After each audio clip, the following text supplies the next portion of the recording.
Did you see the ad, the 2-minute ad from Jeep with Bruce Springsteen? Oh, this is the Bruce Springsteen Unity commercial? Yes. Yes. Seems an odd messenger. For such It does. things. Yeah. It does. Now listen to this. In the poll by Adweek on social media on Super Bowl Sunday, they found Instagram, 50% of respondents say they love the ad, 50% hated it. Twitter, 33% loved it, 33% hated it, 33% said, nah. So Unity, that message depends on your POV politically. So that means that when we were saying unity and we should all come together, it went on deaf ears because no one in the media, no one on the left, nobody in the Democratic Party wanted to hear it. They didn't want to hear it. Now, when they're calling for unity, we don't want to hear it. And why? Because we have nothing in common anymore.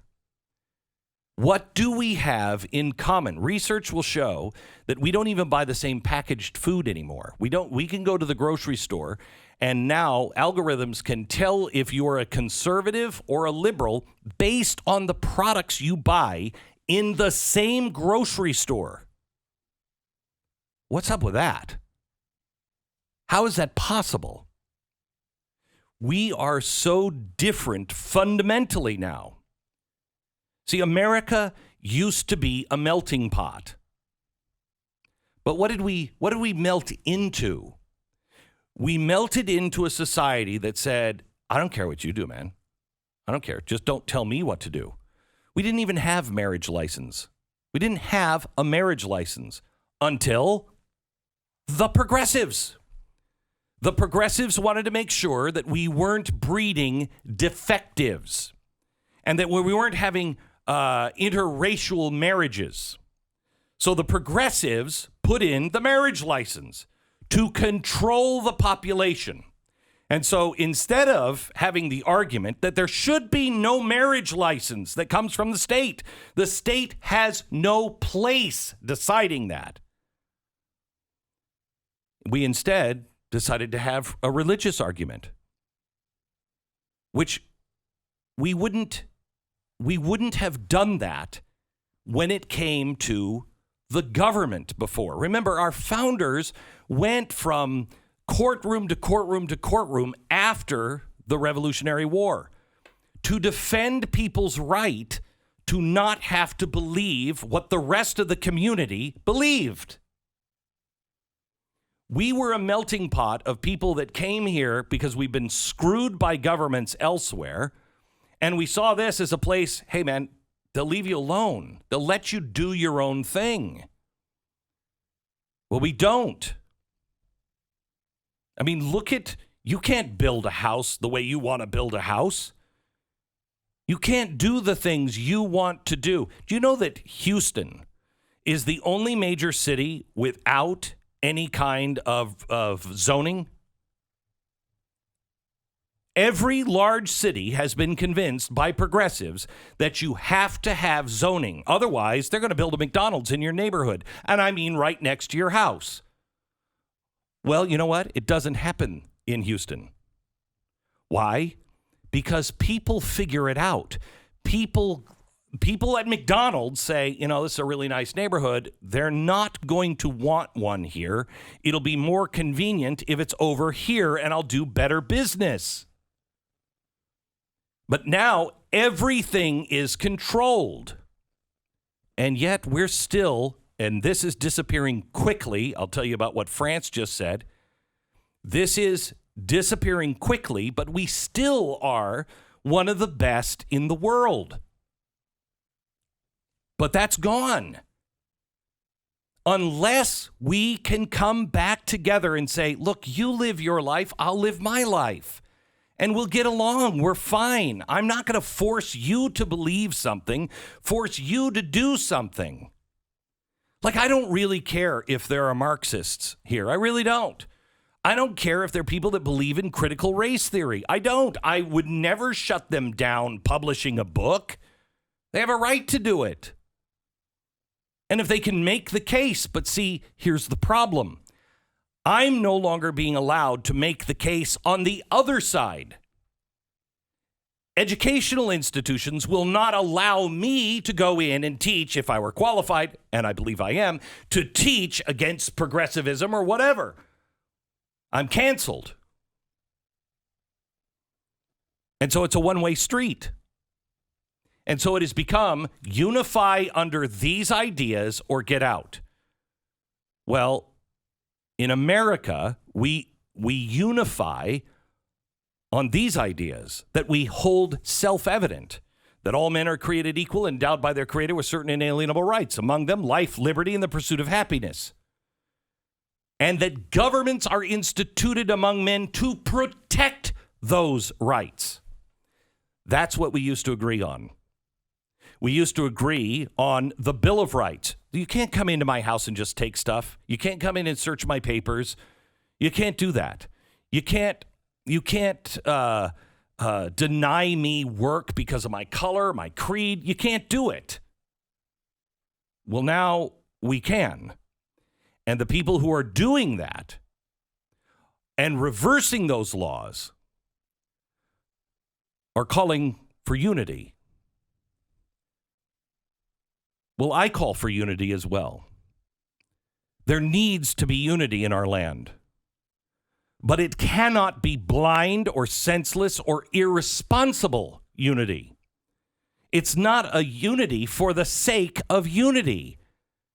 And unity can only be built on sound principles. Morally, constitutionally, historically. We can't have unity on slavery. It's not moral. It's not constitutional. And historically, we see what it leads to. No, I won't unify under that. Now, that's an obvious one. But all of our Bill of Rights, our Declaration of Independence, those things were self-evident. And we're in trouble because America knows, the average person knows, that our way of life is being threatened right now. Both sides. But they blame it on each other. The blame needs to be placed squarely where it belongs. The lack of unifying principles. Our way of life is being threatened? You're damn right it is. France just came out and said that the misguided woke culture coming from America is a threat to the Western society. France. What do you say we unite on what you've always said we should unite on? Be more like France. Anyone who tries to equate the love of constitutional principles, and they want to equate that to mean hatred of our national leaders, you are engaging in massive deception. It's not hate. It's attempts to do the people in Washington a favor. It's well-meaning citizens. There are bad-meaning citizens, but they're in the minority on both sides. There is a ton of well-meaning citizens who want and wanted to prevent our government from making serious constitutional, moral, and historic mistakes.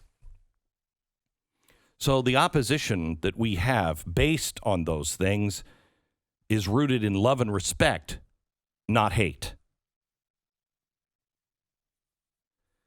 Speaking out against immoral, unjust actions, things that violate the things that we've always believed and unified on, speaking out against those things always been tough. Nobody wanted to hear Moses.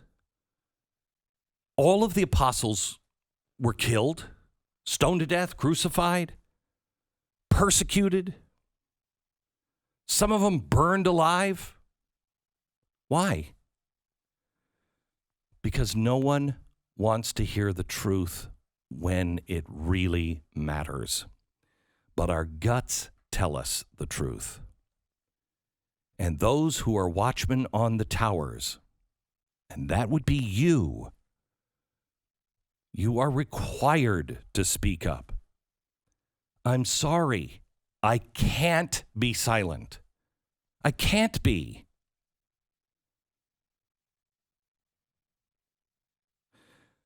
God told Moses, proclaim liberty throughout the land unto all inhabitants thereof. That's what it says on our Liberty Bell. It's from Leviticus. Proclaim liberty throughout the land unto all inhabitants thereof. Why? Because truth, decency, kindness, charity, responsibility, accountability. The only way any of those things can happen